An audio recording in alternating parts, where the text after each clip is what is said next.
আপনাদেরকে শুভেচ্ছা এবং অভিনন্দন জানাচ্ছি। আসলে আজকের এই এপিসোডটি বিশেষ এপিসোড যে আমরা একই সাথে কিভাবে অনলাইন ক্লাসের সময় আমরা প্রজেক্টর, স্ক্রিন এবং বোর্ডের ব্যবহার করতে পারি। অর্থাৎ দেখুন, যখন আমার স্ক্রিনের দরকার তখন স্ক্রিন থাকবে, আর যখন আমার স্ক্রিনের দরকার নাই, শুধুমাত্র বোর্ডের দরকার, তখন আমি আসলে এটিকে অফ করে দিলাম। সম্মানিত শিক্ষক মণ্ডলী এবং সুপ্রিয় শিক্ষার্থীবৃন্দ, আমরা আজকে দেখাতে চাচ্ছি যে কিভাবে অনলাইন ক্লাসের একই সাথে স্ক্রিন দেখানো যাবে, প্রজেক্টর স্ক্রিন আবার বোর্ডের ব্যবহার করা যাবে। যদি আমার মনে হয় যে আমি শুধু বোর্ড দেখাবো, তাহলে সেই ক্ষেত্রে আমি স্ক্রিনকে অফ করে দিলাম। এখন আমি বোর্ডে লিখতেও পারবো যে কি আমি এখানে লিখলাম ভেক্টর, তাহলে কি সবাই আপনারা বোর্ডে ভেক্টর দেখতে পাচ্ছেন। আবার মনে হলো যে না, শিক্ষার্থীদের আমার দেখানো দরকার এই মুহূর্তে পাওয়ার পয়েন্ট স্ক্রিন, এবং স্ক্রিন পরিবর্তন করা দরকার, পরিবর্তন করে শিক্ষার্থীদেরকে দেখাতে পাচ্ছি। আর আমাদের যদি স্ক্রিন পরিবর্তন করার দরকার হয়, সেক্ষেত্রে আমরা স্ক্রিনটি পরিবর্তন করে দেখাতে পাচ্ছি, আপনারা যেটা দেখতে পাচ্ছেন। কিভাবে এরকম ক্লাস তৈরি করবেন তার পুরো ভিডিওটি আপনারা দেখুন। আমি ধাপে ধাপে সমস্ত কিছু ডিটেল আলোচনা করব। এই ক্লাসটি অর্থাৎ এভাবে ক্লাস তৈরি করার জন্য আপনাদের যেই যেই সফটওয়্যারের দরকার হবে, আমি তার একটি ছোট্ট তালিকা তৈরি করেছি। এখানে আপনারা বোর্ডে দেখতে পাচ্ছেন।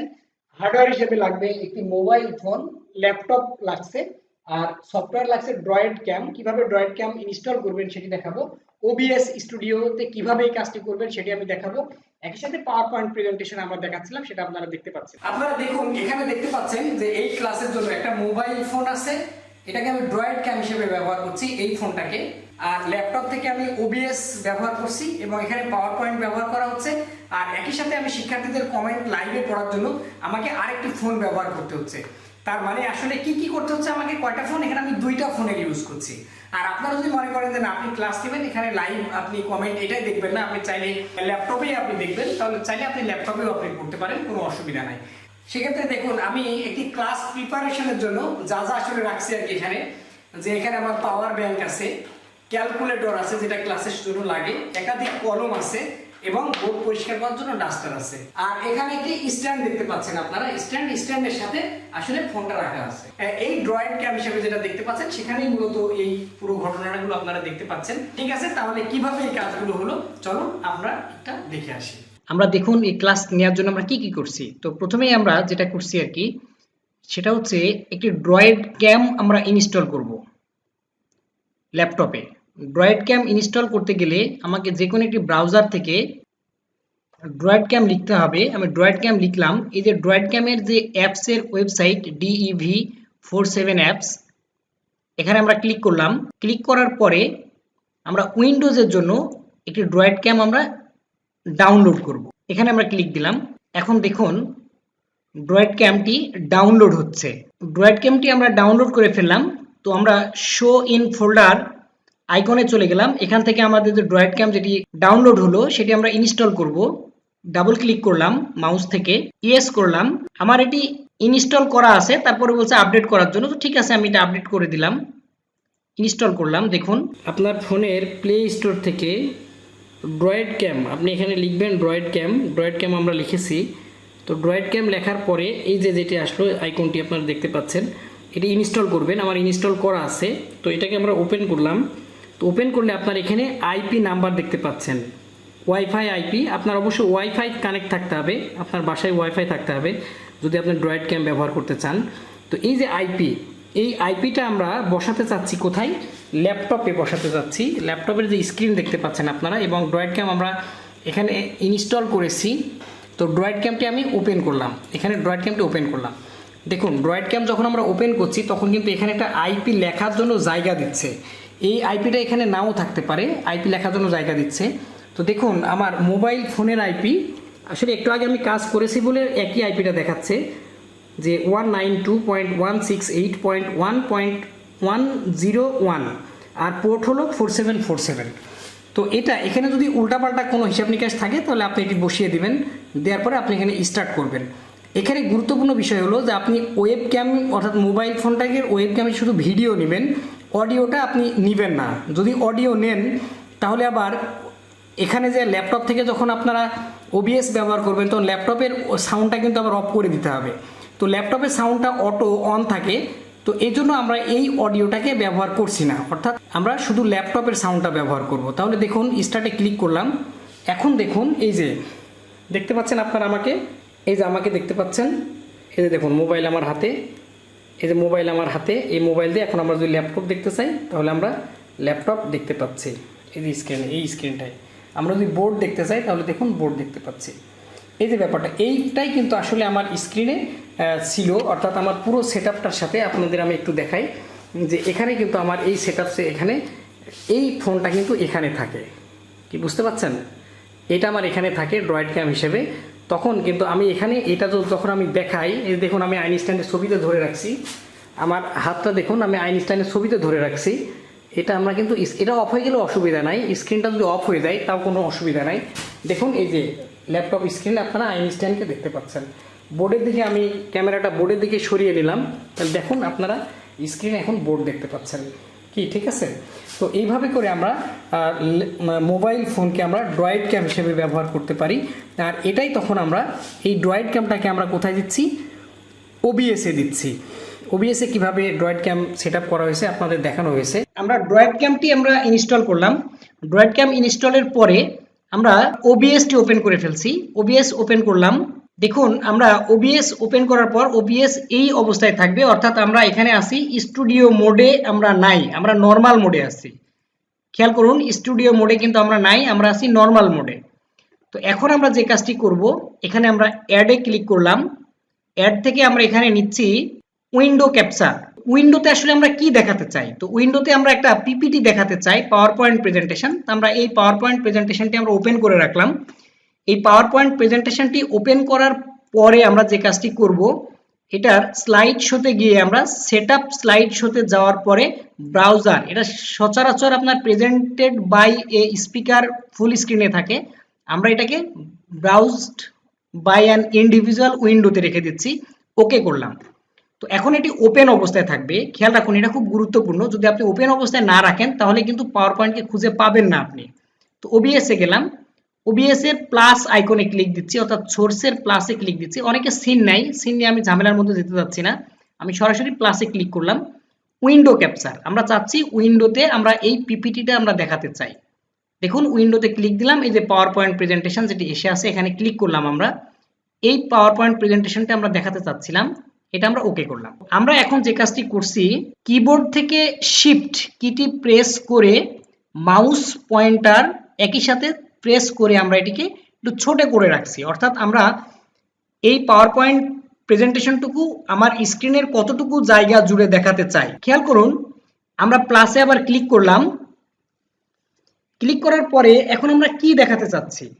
ধরুন এখন দেখাতে চাচ্ছি যে বোর্ডটা আমরা নিয়ে আসতে চাচ্ছি, সেই ক্ষেত্রে আমরা যাব প্লাস থেকে ভিডিও ক্যাপচার ডিভাইস, ক্লিক করলাম।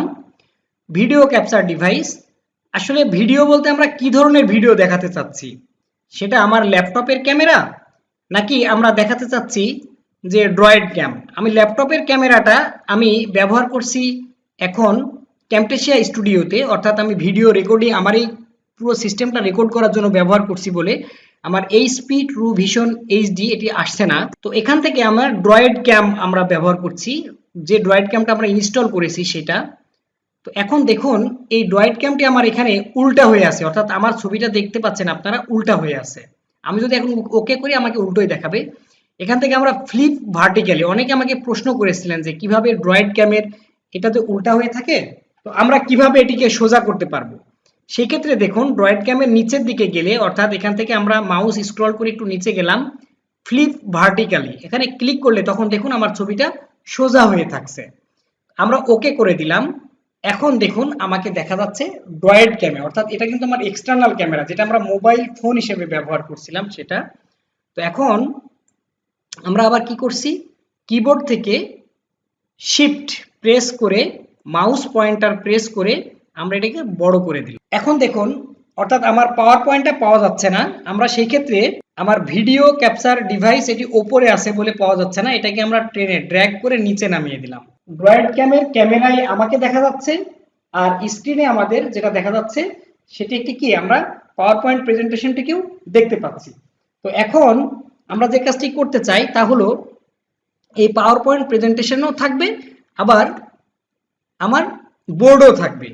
তো আমি চাইলে এখান থেকে ভিডিও যখন আমি পাওয়ার পয়েন্ট প্রেজেন্টেশন শো করব, তখন আমি এই যে চোখের উপরে ক্লিক করলে দেখুন আমার উইন্ডোটি বন্ধ হয়ে গেল, অর্থাৎ আমার পাওয়ার পয়েন্ট প্রেজেন্টেশন বন্ধ হয়ে গেল। কিন্তু আমার এখন বোর্ড দেখানো দরকার, সেই ক্ষেত্রে আমি এখন বোর্ডের ব্যবহার করব।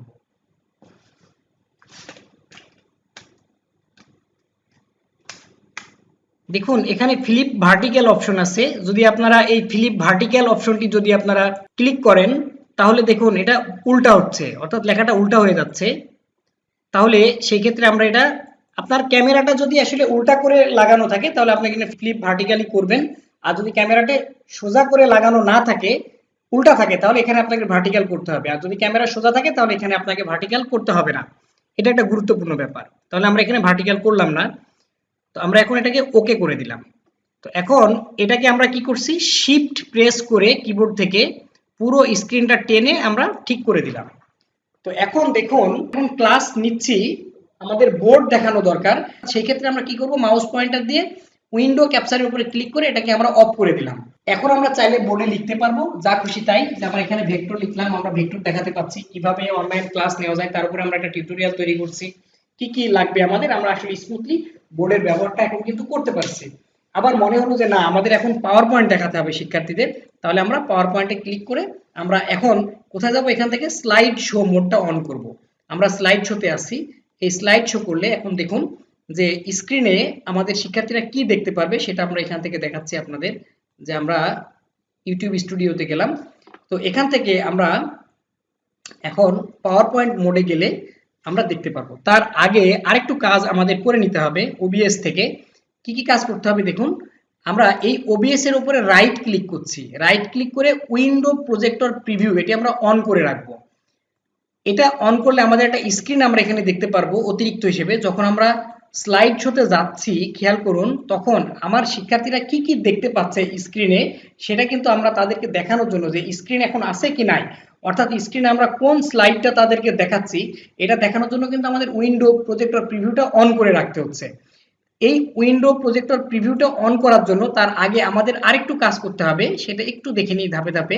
যে আমরা এখান থেকে সেটিংস অপশনে গেলাম, সেটিংস অপশনে যাওয়ার পরে এখানে দেখুন প্রজেক্টর নামে একটা অপশন আছে, make a projector always on top, make projector always on top, এটি কিন্তু অন করে রাখতে হবে। এই জায়গাটা খুব গুরুত্বপূর্ণ, আমাকে বিভিন্ন জন ফোন করে বলেন যে উনি এখন কোথায় ওকে করবেন আর খুঁজে পাচ্ছেন না।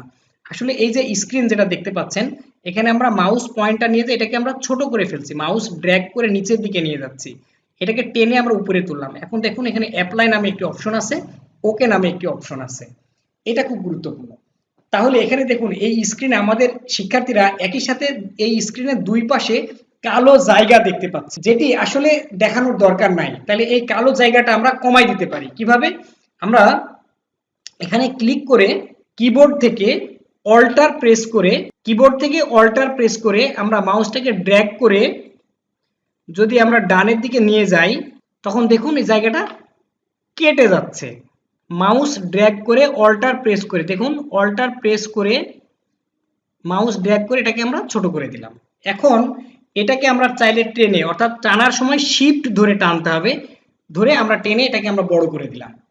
এখন যে কাজটা আমরা করব, এর উপরে রাইট ক্লিক করছি, আমরা রাইট ক্লিক করার পরে উইন্ডোজ প্রজেক্টর প্রিভিউ অন করে দিলাম। তখন আমাদেরকে দেখা যাচ্ছে আসলে আমরা যখন লাইভে থাকব তখন শিক্ষার্থীরা আমাদের কতটুকু অংশ দেখতে পারবে। এখন যদি আমরা power point presentation slide show মোডে যাই, তাহলে কিন্তু আসলে এখন যদি আমরা মাউস দিয়ে যদি আমরা ক্লিক করি, তাহলে কিন্তু আমাদের স্ক্রিন, অর্থাৎ স্ক্রিনের প্রজেক্টর স্ক্রিন চেঞ্জ হচ্ছে, একই সাথে আমাদের ক্লাস কিন্তু চলতে থাকছে। তো এরপরে আমার মনে হলো যে না ঠিক আছে, আমাদের হচ্ছে এখন স্ক্রিন দেখানোর দরকার নাই, বোর্ড দেখানো দরকার। আমরা আবার ওবিএস এ এসে এই চোখের উপরে ক্লিক করে আমরা উইন্ডো ক্যাপচারটি অফ করে দিলাম। তখন কিন্তু শিক্ষার্থীরা কি দেখতে পাচ্ছে, শুধু আমাদের বোর্ডটা দেখতে পাচ্ছে, আর প্রজেক্টর স্ক্রিন তখন তারা দেখতে পাচ্ছে না। তো নিশ্চয়ই আপনারা এটি বুঝতে পারলেন। আর লাইভে যাওয়ার জন্য আমাদের এর পরে যে কাজটি করতে হয়, লাইভে যাওয়ার জন্য আমাদের এবারে লাইভে যাওয়ার জন্য আমাদের ছোট্ট একটি কাজ করতে হয়। তাহলে আমরা ফেসবুকে গেলাম, ফেসবুকের আসলে আমরা যেখানে লাইভ করতে চাই এরকম একটা পেজে গেলাম, যদিও পেজ থাকে এখানে ক্লিক করলে আমরা পেজগুলো পাবো আর কি। যতগুলো পেজের সাথে আপনি যুক্ত আছেন ততগুলো পেজ এখানে আসবে। মনে করেন আমি কিশোর বাতায়নে লাইভ করতে চাচ্ছি, তাই কিশোর বাতায়নে আমি প্রেস করলাম। কিশোর বাতায়ন পেজে যাওয়ার পরে লাইভ অপশনে যখন আমরা ক্লিক করছি, ক্লিক করার পরে দেখুন এখানে আমরা ইউজ স্ট্রিম কিতে যাব, ইউজ ক্যামেরায় যাব না। ইউজ ক্যামেরায় গেলে তো ক্যামেরায় আমাদেরকে দেখা যাবে, আমরা এই ক্যামেরায় যাচ্ছি না, স্ট্রিম কিতে যাচ্ছি। একটু নিচের দিকে গেলে দেখুন এখানে সার্ভার ইউআরএল আছে আর স্ট্রিম কি আছে, আমরা স্ট্রিম কিটা কপি করে নিলাম। কপি করে নিয়ে আমাদের ওবিএস এ গেলাম, ওবিএস এর আবার সেটিংসে গেলাম, মনে আছে আগে আমরা গিয়েছিলাম সেটিংস অপশনে, এখান থেকে আমরা স্ট্রিমে গেলাম। দেখুন ফেসবুক লাইভ, আমরা ফেসবুক লাইভটা সিলেক্ট করে নিয়ে এই স্ট্রিম কির এখানে আমরা এটা ডিলিট করে দিয়ে আমরা এখানে এটা পেস্ট করে দিলাম। পেস্ট করার পর ঠিক আগের মতো মাউস ড্র্যাগ করে একটু নিচের দিকে আসলাম, এটাকে উপরে টেনে তুলে নিলাম। এখন আমরা এটাকে অ্যাপ্লাই দিলাম, ওকে করলাম। এখন দেখুন আমরা যদি এখানে স্টার্ট স্ট্রিমে ক্লিক করি তাহলে আমাদের স্ট্রিম কিন্তু এখানে রেডি। দেখুন এখানে লেখা আসবে যে আপনার স্ট্রিম রেডি। এখন আমরা ফেসবুকে গেলে তখন ফেসবুক ক্যামেরায় আমরা আমাদের ছবি দেখতে পাচ্ছি। দেখুন এখন যদি আমরা লাইভে যাওয়ার জন্য এখন গো লাইভ অপশনটিও এখন বাটনটিও রেডি হয়ে গেছে, গো লাইভ বাটনটি এখন রেডি হয়ে গেছে। এখন যদি আমরা গো লাইভ বাটনে আমরা ক্লিক করি তাহলে কিন্তু আমাদের লাইভ স্ট্রিমিং চলা শুরু হবে। কোথায়? ওবিএস থেকে লাইভ চলা শুরু হচ্ছে, জাস্ট এখানে ক্লিক করলেই লাইভ চলা শুরু হবে। তো আমরা যখন লাইভ দেখাবো তখন আমরা শুধু আমাদের এই পিপিটিতে থাকলেই হবে, কেননা আমাদের সমস্ত অপশনগুলি এখান থেকে আমরা দেখতে পারবো যে আসলে আমরা স্টুডেন্টদের কি দেখাতে চাচ্ছি, কতটুকু দেখাতে চাচ্ছি। এই যে আমাদের স্ক্রিন এবং আমাদের বোর্ড, আমরা বোর্ড যখন দেখাবো এটা অফ করে রাখবো, স্ক্রিন যখন দেখাবো তখন এটাকে অন করে রাখবো। এই হলো ব্যাপার। তো এইভাবে করে এটা চলতে থাকবে। এখন আপনি চাইলে স্ট্রিমিং এখানে ক্লিক করেও আপনারা স্টপ স্ট্রিমিং করে দিতে পারেন, এখান থেকেও দিতে পারেন। আবার আপনি চাইলে ফেসবুকে গিয়েও আপনি এটা স্ট্রিমিংটা করতে পারেন, স্ট্রিমিংটা অফ করে দিতে পারেন। আরেকটি মজার ব্যাপার হলো আপনি যে কমেন্ট পড়তে চান, মনে করেন যে আপনার এক্সট্রা মোবাইল ফোন নাই, আপনি লাইভ কমেন্ট পড়বেন, সেই ক্ষেত্রে আপনি এখানেই কিন্তু আপনার কমেন্টগুলো আসতে থাকবে, এখানে আপনি এখান থেকে কমেন্টগুলো দেখতে পারবেন। দেখে আপনি চাইলে আবার ওবিএস এ চলে আসলেন, সেই ওবিএস থেকে আপনি মনে করলেন যে আবার পিপিটিতে চলে আসবেন, আপনি আবার পিপিটিতে চলে আসলেন। তো এইভাবে করে আমরা একটি অনলাইন ক্লাস আমরা টোটালি আমরা নিতে পারি। তো এইভাবে করে আমরা শিক্ষার্থীদের সাথে একটি ইন্টারেক্টিভ ক্লাস আমরা ওপেন রাখতে পারি। সম্মানিত শিক্ষক মন্ডলী, আপনারা যারা দেখছেন, এডুকেটর বৃন্দ আপনারা যারা দেখছেন, আমার অন্তরে অন্তঃস্থল থেকে আপনাদের উপর কৃতজ্ঞতা জ্ঞাপন করছি। আর এই ভিডিওটি তৈরির জন্য আমাকে অনেক এডুকেটর, অনেক শিক্ষক আমাকে ইন্সপায়ার করেছেন, যাদের কথায় আমি এই ভিডিওটি তৈরি করছি। আর আরেকটি গুরুত্বপূর্ণ বিষয় হলো যখন আপনি লাইভ স্ট্রিমিং এ যাবেন তখন কিন্তু আপনি যদি আপনার ফ্যান অন রাখেন তাহলে কিন্তু এক ধরনের শাঁই শাঁই শাঁই শব্দ চলে আসবে, আপনার পুরো ক্লাসটাকে হ্যাম্পার করবে। যার ফলে আপনি দেখতে পাচ্ছেন যে আমি নিজেও ঘেমে একাকার হয়ে যাচ্ছি এবং এইখানে দুই পাশে অনেকগুলো লাইটও আছে পুরো সিস্টেমটাকে দেখানোর জন্য। তো আপনারা নিশ্চয়ই পুরো ভিডিওটি দেখেছেন, এই আশাবাদ রাখছি আপনাদের উপরে যে এটা আপনাদের কাজে লাগবে। আর আপনাদেরকে অসংখ্য ধন্যবাদ এই ভিডিওটি দেখার জন্য। এই ভিডিওটি আপনাদের বিন্দুমাত্র উপকারে যদি আসে তাহলে আপনারা অবশ্যই চ্যানেলটি সাবস্ক্রাইব করবেন, এটা খুব গুরুত্বপূর্ণ যে কত সাবস্ক্রাইবার হলো একটা চ্যানেলের, এটা দিয়ে আসলে একটা চ্যানেলের গুরুত্বও প্রকাশ পায়। তো এই জন্য আমি আপনাদের একটা কমেন্ট প্রত্যাশা করছি যে আপনারা অন্তত একটা ছোট্ট কমেন্ট করবেন যে ভিডিওটি কেমন লাগলো। তো আপনাদেরকে অসংখ্য ধন্যবাদ সাথে থাকার জন্য।